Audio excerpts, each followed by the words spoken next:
সবাইকে ধন্যবাদ আমার এই ক্লাসটি দেখার জন্য। বেসিক্যালি আমি এটাকে ক্লাস বলবো না, এটা আমি একটা নলেজ শেয়ার বলতে পারি।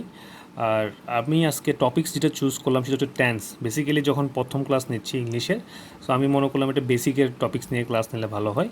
আর আমরা যতই বড় বড় সেন্টেন্স লিখতে যাই না কেন, বা ইংলিশ পড়তে যাই না কেন, বা ইংলিশ লিখতে যাই না কেন, যেটাই করতে যাই ইংলিশ নিয়ে আমাদেরকে টেন্স বুঝতে হয়, তাই তো? তো টেন্সটা খুব ইম্পর্টেন্ট। আমরা 10 বছর, 12 বছর, 14 বছর অনেক সময় ধরে ইংলিশটা পড়তেছি, কিন্তু আমাদের মধ্যে অনেকে ইংলিশ লিখতে ভয় পায়, বা অনেকে ফেসবুকে একটা ইংলিশ পোস্টের নিচে গিয়ে ইংলিশে কমেন্ট করতে ভয় পায় বা ঘাবড়িয়ে যায়। বেসিক্যালি এটা কনফিডেন্সের অভাব, অন্য কিছু না, ঠিক আছে? অ্যান্ড তার একটু লেকিংস থাকতে পারে, সো এটার জন্য সে একটু পারে না। তা আমি চিন্তা করলাম এই নলেজটা একটু শেয়ার করি। আর আমরা বেসিক্যালি সবাই মেধাবী, কেউ কিন্তু কম মেধাবী তা না।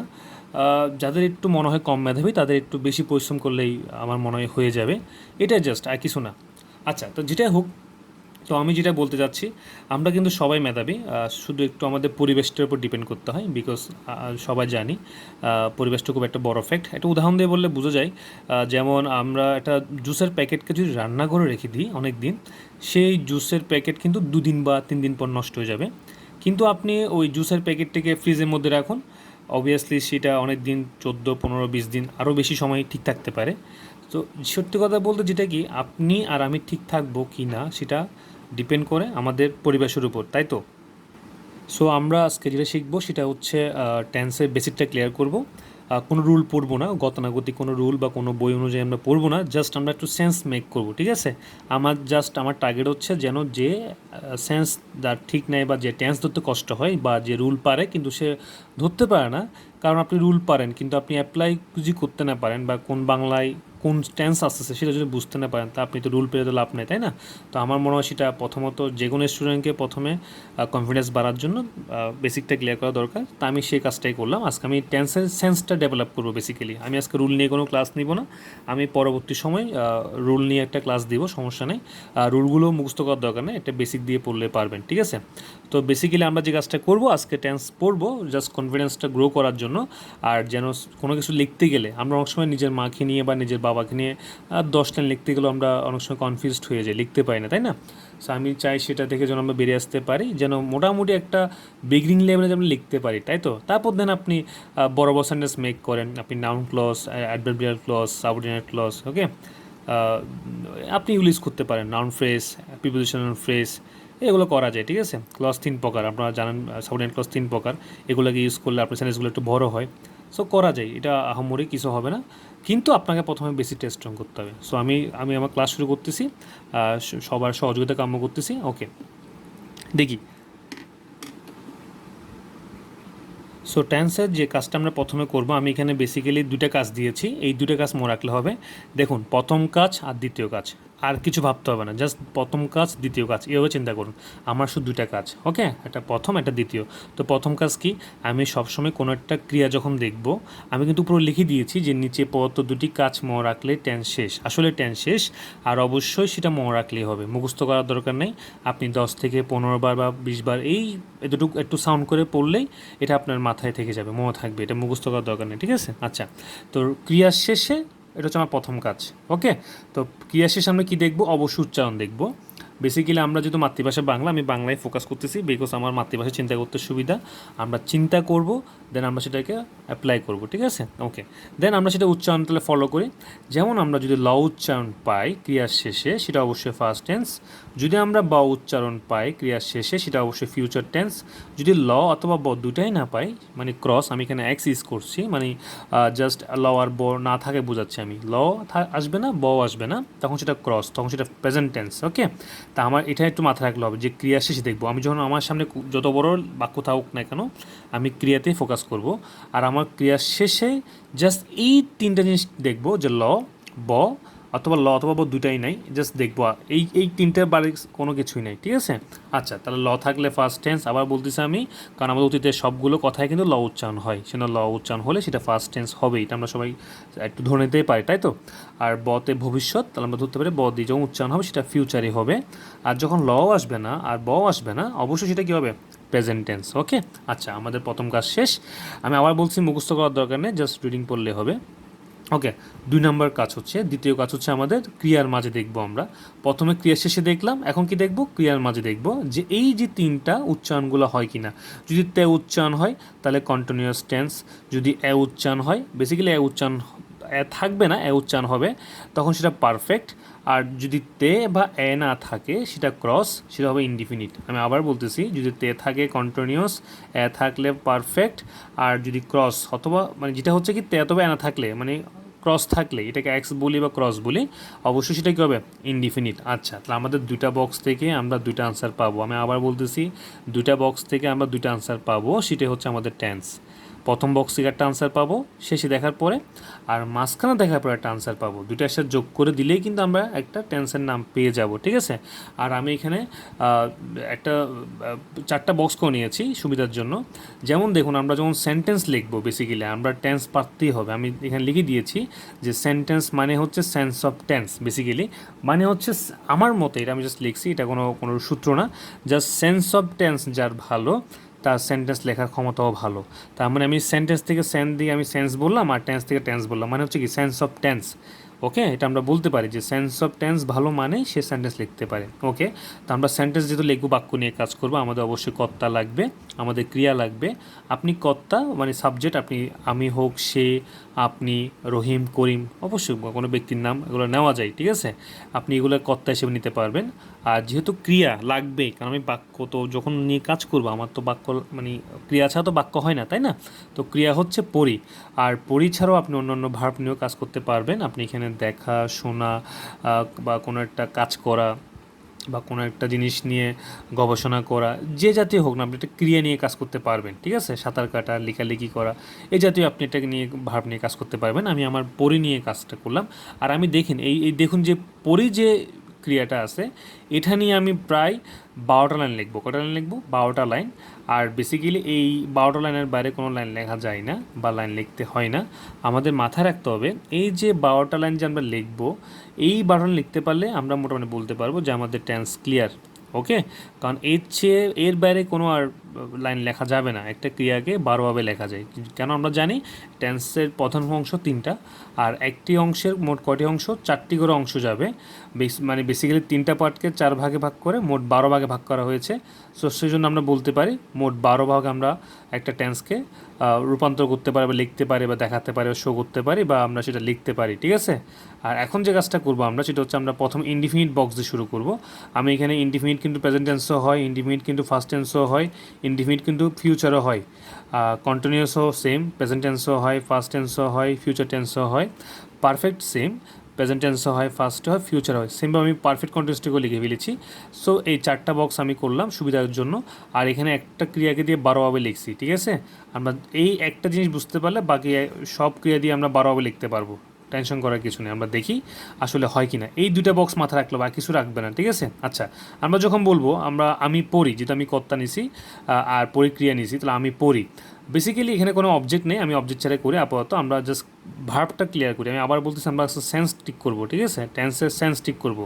আচ্ছা, কোনো রুল পড়বো না, কোনো গতানুগতিক কোনো পড়া পড়বো না। আচ্ছা, আমি পড়ি, এই যে আমি পড়ি, এই পড়ি ক্রিয়ার শেষে আমরা দেখব প্রথমে, যেহেতু আমরা প্রথম কাজ ক্রিয়ার শেষে দেখব, এই ক্রিয়ার শেষে কোনো ল নেই, কোনো ব নেই, তার মানে এটা ল না থাকাতে এটা ফার্স্টও হবে না, ব না থাকাতে ফিউচারও হবে না, ঠিক আছে। তার ল নেই, ব নেই, মানে ক্রস, তাহলে কী হবে, এটা প্রেজেন্ট। ওকে, আচ্ছা, মাঝখানে এসে দ্বিতীয় কাজ, মাঝখানে আমি কিন্তু উত্তর একটা পেয়ে গেছি, শেষে আনসার কী পেয়েছি, ফার্স্ট। এখন দেখবো মাঝে, তো ক্রিয়ার মাঝে দেখবো আমরা এখন এই যে পড়ি, এই পড়ি ক্রিয়ার মাঝে কোনো এই জাতীয় কোনো উচ্চারণ আছে, তে, এ নাই, তেও নাই, এও নাই। তে থাকলে কন্টিনিউয়াস বলতাম, এ থাকলে পারফেক্ট বলতাম, তো তেও নাই, এও নাই, তাহলে কী হবে এখানে, ইনডিফিনিট। আমি আবার বলতেছি, এখানে তে বা না থাকলে কী হবে, ইনডিফিনিট। আমরা একসাথে বলি, প্রথম বক্সে কী পেলাম, অবশ্যই পেলাম প্রেজেন্ট, আর সেকেন্ড বক্সে কী পেলাম, ইনডিফিনিট। তাহলে একসাথে বললে কী হবে, প্রেজেন্ট ইনডিফিনিট। এই যে দেখুন আমি লিখছি প্রেজেন্ট ইনডিফিনিটেও লিখছি, ইনডিফিনিটের বক্সে প্রেজেন্টে লিখছি, তাহলে একসাথে বললে প্রেজেন্ট ইনডিফিনিট। আমি ক্লিয়ার করতে পারছি। আচ্ছা, পরটা দেখি আরও ক্লিয়ার হবে। আমি পড়লাম, এই যে লাম বললাম, এই যে আমি প্রথমে কী করলাম, ক্রিয়া শেষে দেখবো, কী দেখবো, ক্রিয়ার শেষে, যখনই ক্রিয়ার চোখের সামনে আসবে আমি শেষে চোখ দিব, শেষ থেকে দেখে যাবো, ঠিক আছে। শেষে আর মাঝখানে দেখবো, আর কত দেখতে হবে না। শেষে কি দেখলাম, লাম, তো লাম থাকলে কী হবে, অবশ্যই ফার্স্ট টেন্স। আর আবার আমি সেকেন্ড বক্স চলে যাব, তারপর আমি দেখব মাঝখানে কোনো তে আছে কি না, তে নাই তাহলে কন্টিনিউয়াস হবে না, মাঝখানে এ আছে নাই তাহলে পারফেক্টও হবে না, তার মানে এটা কী হবে ইনডিফিনিট। তা দেখেন এই যে লিখছি ফার্স্ট ইনডিফিনিট, আমি ক্লিয়ার করতে পারছি এই যে ফার্স্ট ইনডিফিনিটে ঘর লিখছি, তাহলে আমি পড়লাম, এই জাতীয় আরও হতে পারে আমি দেখলাম, আমি শুনলাম, আমি খাইলাম, সবগুলো ফার্স্ট ইনডিফিনিট। ঠিক আছে, দুইটা বক্স থেকে দুইটা আনসার পেলে আমাদের কাজ শেষ। আমি আবার বলতেছি দুইটা বক্স থেকে দুইটা আনসার পেলে কাজ শেষ। এবার আপনি জানার পরে এবার রুল অ্যাপ্লাই করেন। এবার আপনি first indefinite rule subject plus ভার্বের first form plus object extension আপনি ইউজ করেন। ঠিক আছে, সমস্যা নেই। আচ্ছা, এবার দেখি আমি পড়বো, আমি আবার দেখবো ক্রিয়ার শেষে। তো ক্রিয়ার শেষে কি দেখলাম, এখানে একটা ব আছে, তা ব তো আমরা কি জানি বতে ভবিষ্যৎ, তাহলে ব থাকলে ফিউচার, তাহলে আমরা ধরে নিলাম পিছন থেকে কি ফিউচার, এই বক্সে আনসার পেয়ে গেলাম ফিউচার। এবার আমরা সেকেন্ড বক্সে যাব, সেকেন্ড বক্সে কি দেখবো, মাঝখানে দেখবো এই যে পড়বো, পড়বোর মাঝখানে কি তে আছে না নেই, মাঝখানে কি এ আছে না নেই, তাহলে তেও নেই এও নেই, তাহলে কি ক্রস, তাহলে কী হবে এটা ইনডিফিনিট, তাহলে কী হবে এটা ফিউচার ইনডিফিনিট। তাহলে আমরা প্রথম বক্সে পেলাম কি ফিউচার, পরের বক্সে পেলাম ইনডিফিনিট, তার মানে দেখলাম ফিউচার ইনডিফিনিট। আমার কথা ঠিক আছে, আমি কি পারলাম? তাহলে আমি পরির জায়গায় যদি বলি আমি খাই দিতে পারি, আমি যাই, আমি করি দিতে পারি, আমি নাচি, আমি শুনি দিতে পারি, আমি লিখি দিতে পারি, তারপর আমি পড়লাম, আমি যাইলাম, আমি খাইলাম দিতে পারি, সমস্যা নেই। অন্য একটা ক্রিয়া নিয়েও কিন্তু কাজ করা যাবে, আমি জাস্ট সেটাই বলতেছি। ঠিক আছে, একটা ক্রিয়া বুঝে গেলে অন্যান্য ক্রিয়া দিয়েও কাজ করা যাবে। ওকে, আমার ইনডিফিনিট বক্সটা ক্লিয়ার। এবার আমি চলে আসি কন্টিনিউয়াস বক্সে চলে আসলাম। এখানের দিকে আমরা আবার কি করবো, প্রথম কাজ কি ক্রিয়ার শেষে আমরা দেখি শেষে কি আছে, অবশ্যই এখানে কোনো ল বা ব নাই, এই যে ল থাকলে ফার্স্ট, ব থাকলে ফিউচার, ল নাই ব নাই, তাহলে কি বাকি আছে কোনটা, প্রেজেন্ট, তাহলে প্রেজেন্ট একটা আনসার পেয়ে গেলাম প্রথম বক্স থেকে। এবার দ্বিতীয় বক্সে আসি আমরা, এই যে পড়তেছি, এই যে মাঝখানে একটা তে উচ্চারণ হচ্ছে না, তে আছে তো, বা পড়তেছি, এই যে তে মাঝখানে কিন্তু এটা, তার মানে আমরা তে থাকলে কি কন্টিনিউয়াস, তাহলে আমরা একসাথে কি বলবো, প্রেজেন্ট কন্টিনিউয়াস। কি বলবো আমরা, প্রেজেন্ট কন্টিনিউয়াস। পিছনে দেখছি শেষে দেখছি প্রেজেন্ট পাইছি, মাঝখানে কন্টিনিউয়াস পাইছি, একসাথে লাগা দিলে কি পাইছি, প্রেজেন্ট কন্টিনিউয়াস। আমি বারবার বলতেছি দুইটা বক্স থেকে দুইটা আনসার পেতে হবে, তাহলে আমার টেন্সের নামটা পেয়ে যাব। আচ্ছা, তারপর পরটা দেখি আমরা, ফার্স্ট দেখি, এখানে লিখলাম ফার্স্টের পাশে আমি পড়তেছিলাম। আচ্ছা, তাহলে পড়তেছিলাম, এই যে লাম লিখলাম না, তার লাম যেহেতু লিখছি অবশ্যই আমরা জানি ল উচ্চারণ হলে সেটা কি ফার্স্ট, এই জন্য আমি ফার্স্ট লিখলাম। আর সেকেন্ড কাজ দেখবো সেটা হচ্ছে পড়তে, অবশ্যই তে মাঝখানে আসে, তাহলে অবশ্যই কন্টিনিউয়াস, তাহলে আমরা বলবো পিছন থেকে ফার্স্ট আর মাঝখান থেকে কন্টিনিউয়াস, একসাথে কী বলবো, ফার্স্ট কন্টিনিউয়াস। তার মানে আমি পড়তেছিলাম, আমি যাইতেছিলাম, আমি খাইতেছিলাম, আমি শুনতেছিলাম, এই সবগুলো কি ফার্স্ট কন্টিনিউয়াস। যেমন দেখেন লিখছি এখানে ফার্স্ট কন্টিনিউয়াস করে লিখছি, এই যে ফার্স্টের ঘরে কন্টিনিউসের বক্সে আমি ক্লিয়ার করতে পারি জিনিসটা। আচ্ছা, এরপর চলে আসি পরেরটাতে, আমি পড়তে থাকবো, এই যে থাকবো ব যখন পাইছি ক্রিয়ার শেষে, তাহলে ব থাকলে ভবিষ্যৎ, তাহলে এটা অবশ্যই ফিউচার, যত ব সাউন্ড হয়েছে ভবিষ্যৎ। আর মাঝখানে অবশ্যই কি উচ্চারণ হলো, তে, এই যে থাকতে হবে, এই যে পড়তে হবে, দেখতে হবে, শুনতে হবে, তাহলে এই যে তে আসলো না, তাহলে কী হবে, এই যে আমি পড়তে থাকবো, এই যে তে আসাতে এটা কন্টিনিউয়াস, তাহলে আমরা পিছন থেকে পাইলাম, শেষে থেকে পাইলাম ফিউচার, মাঝখান থেকে পেলাম কন্টিনিউয়াস, এই দুটো একসাথে করলে ফিউচার কন্টিনিউয়াস।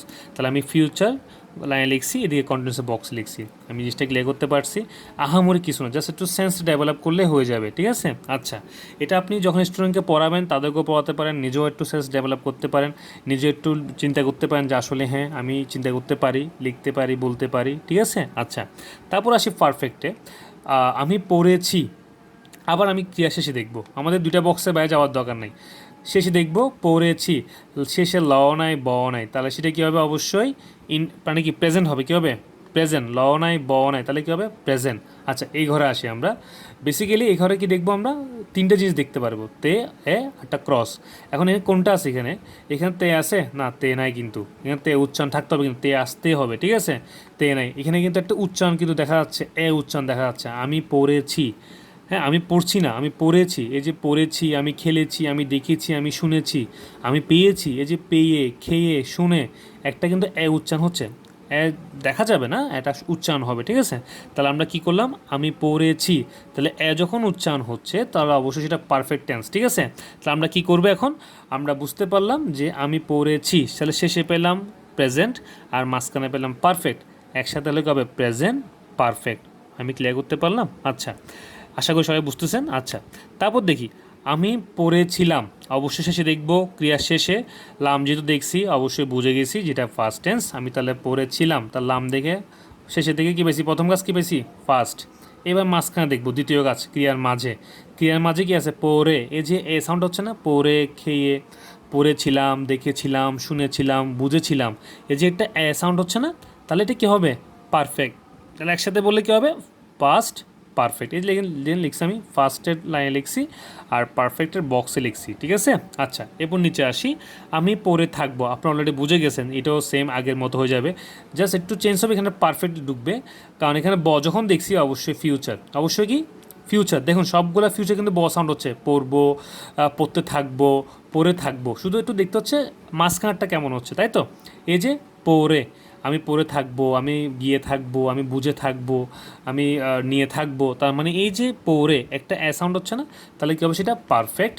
আর পিছন থেকে পাইছি কি ফিউচার, তাহলে ফিউচার পারফেক্ট, এই যে ফিউচার লাইনে লিখছি আর পারফেক্টের বক্সে লিখছি, আমি জিনিসটা ক্লিয়ার করতে পারছি, আহামরি কিছু না।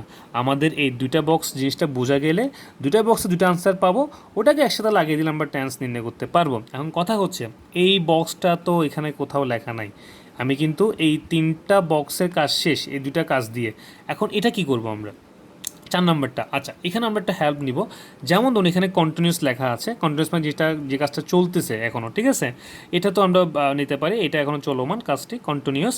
এখন এখানেও কন্টিনিউস লেখা আছে, এখানেও কন্টিনিউস লেখা আছে, সেজন্য কী করতে পারি আমরা এই বক্স থেকে দেখে দেখে এখানেও লিখে ফেলতে পারি, যেমন লিখে ফেললাম আমি পড়তেছি, এই যে লিখলাম আমি পড়তেছি, তারপর হচ্ছে আমি পড়তেছিলাম, এই যে আমি পড়তেছিলাম, আমি পড়তে থাকবো, এই যে আমি পড়তে থাকবো, ওকে লিখে ফেললাম, যেহেতু কন্টিনিউস মিল আছে লিখে ফেললাম, ভালো কথা। এখন কথা হচ্ছে এটা তো কন্টিনিউস, এটা পারফেক্ট কন্টিনিউস, তাহলে তো আমি লিখছি ঠিক আছে, এটা পার্থক্য থাকবে তাই না। আচ্ছা, আমি স্যার যে কাজটা করবো এখন সেটা হচ্ছে এই যে পারফেক্ট কন্টিনিউস যে লিখলাম, এখানে একটা খেয়াল করি, কন্টিনিউস তো এটা থেকে নিয়ে আমি ধার করে নিয়ে এখানে ফিল আপ করলাম অর্ধেক, এখন পারফেক্ট একটা শব্দ তো লুকিয়ে আছে তাই না, বা আমার চোখের সামনে তো আছে পারফেক্ট শব্দটি। বেসিক্যালি পারফেক্ট মানে হচ্ছে একটা পারফেক্ট টাইম দিতে হবে। এখন আমি একটু ক্লিয়ার করি, এটা চলমান কিন্তু কোনো টাইম দেওয়া নেই, যেটা আমি পড়তেছি কতক্ষণ ধরে পড়তেছি কিন্তু কোথাও উল্লেখ নাই তাই না, আমি 2 ঘন্টা নাকি সকাল থেকে কিছু বলছি, কোনো সময় উল্লেখ নাই, মানে বলতে পারি কন্টিনিউয়াসে চলমান থাকবে কিন্তু সময়ের কোনো উল্লেখ থাকবে না। আর পারফেক্ট কন্টিনিউয়াসে সেটা চলমান থাকবে কিন্তু সেটা একটা কতক্ষণ ধরে বা কত সময় ধরে অতিবাহিত হচ্ছে সেটা ক্লিয়ার করা থাকবে। তার মানে হচ্ছে আমরা এখানে বলতে পারি এই যে আমি পড়তেছি সকাল থেকে, তাহলে আমি পড়তেছি, এই যে পড়তেছি কন্টিনিউয়াস, আর সকাল থেকে একটা পারফেক্ট টাইম দেওয়া আছে, একটা সময় দেওয়া আছে সকাল থেকে বা 2 ঘন্টা ধরে বা ভোর থেকে, তার মানে আমি ক্লিয়ার করতে পারছি জিনিসটা, যেহেতু এখানে আমরা জানি এটা পড়তেছি, এটা অবশ্যই প্রেজেন্ট পারফেক্ট কন্টিনিউয়াস। প্রথমত হচ্ছে প্রেজেন্ট কন্টিনিউয়াস, যখন একটা পারফেক্ট টাইম দিয়ে দিছি তাহলে আমরা একসাথে কী বললাম প্রেজেন্ট পারফেক্ট কন্টিনিউয়াস। আমরা জানি আমি পড়তেছিলাম, আমরা জানি এটা ফার্স্ট কন্টিনিউয়াস, যখন একটা 2 ঘন্টা ধরে তার টাইম দিয়ে দিলাম তাহলে সে 2 ঘন্টা ধরেই হবে, সেটা 3 ঘন্টা বা 4 ঘন্টা হবে না, এটা পারফেক্ট টাইম দেওয়া আছে, সেজন্য সেটা বলতে হবে ফার্স্ট পারফেক্ট কন্টিনিউয়াস। আবার আমি পড়তে থাকবো ভোর থেকে, আমি পড়তে থাকবো সোমবার থেকে, আমি পড়তে থাকবো দুপুর থেকে, তার মানে আমিও একটা ফিক্সড টাইম দিয়ে দিলাম যেটা চলমান থাকবে ভবিষ্যতে, তার মানে ফিউচার পারফেক্ট কন্টিনিউয়াস। আমি জিনিসটা ক্লিয়ার করতে পারছি। শুধু কন্টিনিউয়াস আর পারফেক্ট কন্টিনিউয়াসের পার্থক্য হচ্ছে কন্টিনিউয়াস টেন্সে সময় উল্লেখ থাকবে না, আর পারফেক্ট কন্টিনিউয়াস একটা সময় উল্লেখ থাকবে, মানে একটা পারফেক্ট টাইম দিতে হবে, চলমান থাকলেই হবে না। একটা হচ্ছে আমি এখানে বাস করতেছি, এটা অবশ্যই কন্টিনিউয়াস, আর যখন আমি বলবো আমি এখানে 10 বছর ধরে বাস করতেছি তখন সেটা হবে কি প্রেজেন্ট পারফেক্ট কন্টিনিউয়াস, মানে আমি এখনও চলমান, একটা সময় ধরে আমি এখনও আছি, এটা পারফেক্ট টাইম ধরে, ঠিক আছে। তো আমি আসলে ক্লিয়ার করতে পারছি। আর যারা আমার এই 4টা বক্সের কাজ বুঝে গেছেন তারা নিচে একটা বাড়ি কাজ দিলাম আমি, আপনারা এখানে শিখা, লিখা, শোনা, বোঝা, করা এই ক্রিয়াগুলো দিয়ে বাক্য তৈরি করবেন, মানে প্রত্যেকটা দিয়ে 12টা করে বাক্য করবেন, ঠিক আছে। আপনারা খেয়াল করুন, যদি আপনি 200টা ভার্ব পারেন, আপনি 200টা ভার্ব যদি বাংলা জানেন, মেকত্ব তৈরি করা, বিলত্ব তৈরি করা, নির্মাণ করা, ডুয়ত্ব করা, তারপর সিংহত্ব গান করা, রাইডারত্ব লিখা, এরকম একটা ভার্ব দিয়ে আপনি 12 বার লিখতে পারবেন, তাই তো। 12 বার লিখতে পারলে আপনি 200 গুণ 12 লেখেন, হিসাব করে দেখেন কয় হাজার আপনি সেন্টেন্স লিখতে পারবেন। আর পরীক্ষার খাতে আপনাকে এতগুলো লিখতে হয় না, ঠিক আছে। আপনাকে মাথায় রাখতে হবে যতটুকু পারেন আপনি বেসিক ক্লিয়ার করেন, একটা ভার্ব দিয়ে ক্লিয়ার করলে দুনিয়ার সকল ক্রিয়া দিয়ে আপনি 12টা লাইন লিখতে পারবেন। তো আমি আশা করি এটাটুকু ক্লিয়ার করতে পারছি। আর একটা জিনিস আপনার শেয়ার করি, এটা হচ্ছে বিগিনিং লেভেলের টেন্স। আপনারা যখন উপর দিকে উঠবেন এখানে টেন্সের আরও বিভিন্ন রূপ দেখবেন, কারণ গ্রামার একটা জিনিস যেখানে অনেক টুইস্ট থাকে, হ্যাঁ, এই জন্য গ্রামারটা খুব মজার। আপনারা যখন বিশ্ববিদ্যালয়ে ভর্তি পরীক্ষা দিন বা যখন বিসিএস বা বিভিন্ন জব মার্কেটে পরীক্ষা দিচ্ছেন, আপনারা দেখবেন নিয়মের ছেদে অনিয়ম বা বেনিয়ম যেটা বলি আমরা, এটা কিন্তু খারাপ না, এটা ভালো গুণ, মানে ব্যতিক্রমটা একটু বেশি, আপনাকে এগুলো জানতে হবে। আমি পরবর্তী কোনো ক্লাসে আমি এখানে একটু ব্যতিক্রমটা দেখাই দিব বা রুলগুলির কথা বলবো, ঠিক আছে। আজকে এতটুকু থাক, আমি জাস্ট এতটুকু ক্লিয়ার করলাম যে সবাই যাদের সেন্স ভালো টেন্স নিয়ে তারা লিখতে পারবে। আর অবশ্যই মাথায় রাখবেন যাদের টেন্স ভালো তারা অবশ্যই ইংলিশ লিখতে পারবেন, ইংলিশ বুঝতে পারবেন, অবশ্য আপনাদের কনফিডেন্সটা বাড়বে। আর আমি যতটুকু পারি আমি আমার সর্বোচ্চ চেষ্টা করলাম, আর বাকিটা আপনাদের অবশ্যই প্র্যাকটিস করতে হবে। আর আমি আবার একটু রিভিশন দিয়ে দিচ্ছি, আপনারা অবশ্যই মাথায় রাখবেন এই দুইটা বক্স একটু পড়ে নেবেন। প্রথমত শুধু দেখবেন যে শেষে আর মাঝে আপনার যেটা ক্রিয়া থাকবে ওই ক্রিয়াটার শেষে কি পাচ্ছেন আর মাঝে কি পাচ্ছেন। শেষে কিছু পেলে সেটা একটা দিবেন নাম, আর না পেলে একটা নাম তো অলরেডি দেওয়া আছে, ঠিক আছে? এই দুটো কাজ মনে রাখবেন। আর দুটা বক্স থেকে আনসার পাবেন। কোনো সময় শুধু ফার্স্ট টেন্স এরকম বলবেন না, প্রেজেন্ট টেন্স বলবেন না। এটা হতে পারে ফার্স্ট ইনডিফিনিট, ফার্স্ট কন্টিনিউয়াস এরকম হতে পারে, ঠিক আছে? বা অনেকে সিম্পল পাস্ট বলতে পারে, ঠিক আছে? কিন্তু ফার্স্ট টেন্স প্রেজেন্ট টেন্স এরকম ইউজ করবেন না, কারণ দুইটা বক্স থেকে দুইটা আনসার পাবেন, সেজন্য দুইটা দিয়ে নামকরণ করতে হবে। জিনিসটা ক্লিয়ার করতে পারছি? আর অবশ্যই চেষ্টা করবেন। আর আমি আমার যতটুকু পারি আমি আমার স্টুডেন্টদেরকে খুব চেষ্টা করি শর্টকাট হোক, বেসিক দিয়ে হোক পড়ানোর চেষ্টা করি। আর মাঝে মধ্যে আমি কিছু ক্লাস দিব, আর আমি চেষ্টা করবো এই করোনার মধ্যে চেষ্টা করবো কিছু ক্লাস দেওয়ার জন্য, যাতে সবাই একটু উপকৃত হয়। আর অবশ্যই আপনারা আমাদের এই প্রয়াসটাকে সমর্থন করবেন, আর নিজেদের অবশ্যই ভালো রাখার চেষ্টা করবেন। আর নিজে ভালো থাকলে পরিবার ভালো থাকবে, আর পরিবার ভালো থাকলে দেশ ভালো থাকবে। এই বলে আমি আমার এই যে আমার প্রচেষ্টা, এটা আমি আজকের মতো করে আমি সমাপ্ত ঘোষণা করছি। আর সবার শুভকামনা অবশ্যই রইল আমার পক্ষ থেকে। আর ধন্যবাদ। আর অবশ্যই আমাকে জানাবেন আপনাদের কেমন লাগলো এই ক্লাসটি। আমি জাস্ট চেষ্টা করলাম, আর বাকিটা হচ্ছে আপনাদের নিজের প্র্যাকটিসের উপর। আর যদি কোনো কোয়েশ্চেন থাকে অবশ্যই আমাকে করবেন। আর অবশ্যই বাসায় বসে এই যে বাড়ির কাজটা করবেন, আমি যে 5টা ভার্ব দিলাম না, এই 5টা ভার্ব দিয়ে আপনি লিখবেন। আমি দিয়ে লিখবেন, সে দিয়ে লিখবেন, রহিম দিয়ে লিখবেন, 12ভাবে লিখবেন। আপনি একটাকে যখন 12ভাবে লিখতে পারবেন তাহলে বুঝতে পারবেন আপনি অনেকগুলো লাইন লিখতে পারবেন, ঠিক আছে? আর অন্য কোনো একটা ক্লাস আমি অন্য একটা টপিকস আনবো বা টেন্স নিয়ে আসবো, অবশ্যই আমি চেষ্টা করব। আর সবাই ভালো থাকবেন, আর আমাদের জন্য সবাই অবশ্যই দোয়া এবং আশীর্বাদ করবেন। ভালো থাকবেন, ধন্যবাদ।